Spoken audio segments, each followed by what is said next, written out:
April 9ஆம் தேதி மலேசிய ஊழல் தடுப்பு ஆணையம் MACCயின் தலைமையகத்திற்கு செல்லும் வழியில் போலீஸ் அதிகாரிகளைப் போன்று அல்லது அரசாங்க அதிகாரிகளைப் போன்று ஆள்மாறாட்டம் செய்யப்பட்டவர்களால் பமேலா லிங் யுவே கடத்தப்பட்டிருக்கலாம் என்ற சாத்தியத்தை காவல்துறையினர் விசாரித்து வருகின்றனர்.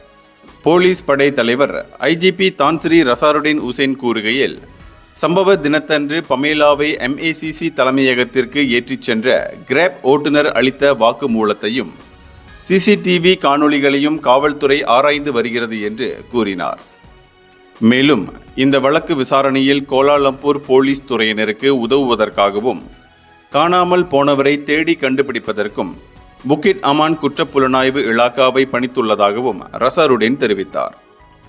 இதனிடையே இந்த வழக்கு விசாரணை சுமூகமாக நடைபெறுவதை உறுதி செய்ய இது தொடர்பில் மேல் விவரங்களை பகிர முடியாது என கூறினார். இந்தியர்களின் இதய குரல் மக்களோசை.